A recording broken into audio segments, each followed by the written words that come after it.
and this piece is called Migration. This is the story of Zehra Nakwi. The flight was from Karachi to Singapore and then Singapore to Vancouver, and I was 7 and it was my first plane ride. The lady 2 seats from me was bright smiled and winked at me, and I'd sneak peeks at her down the aisle because her hair was a color I'd never seen before, blonde.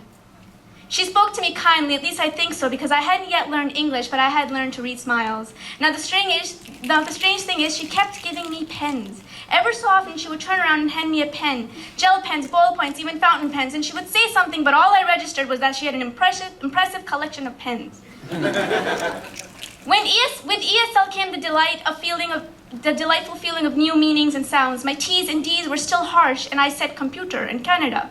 We were constantly lost because my parents didn't know what an exit on a highway meant, and I got a lot of strange looks when I insisted that I was Asian, because I thought all those from Asia were Asian.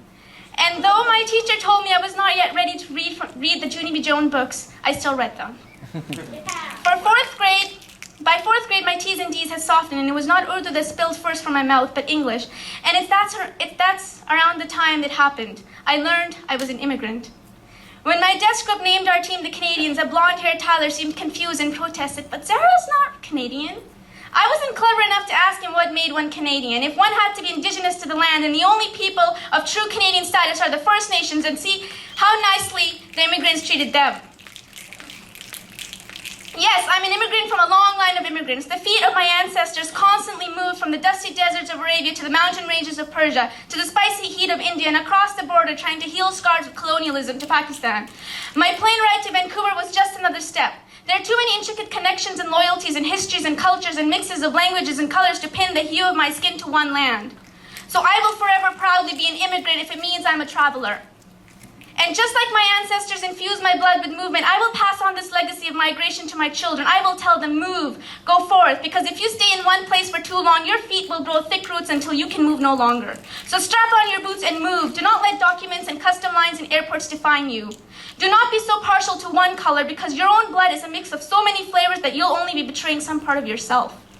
And don't you ever complain of homesickness unless you're in outer space, because the earth is your homeland.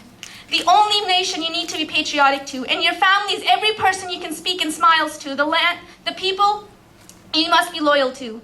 Make friends with the stars so you're never lonely, and set foot in borders you're told you're foreign to, and remind them there was a time long ago when there were no borders. And in forums when they ask you to circle your race, always write humanity. Remember, your mother set foot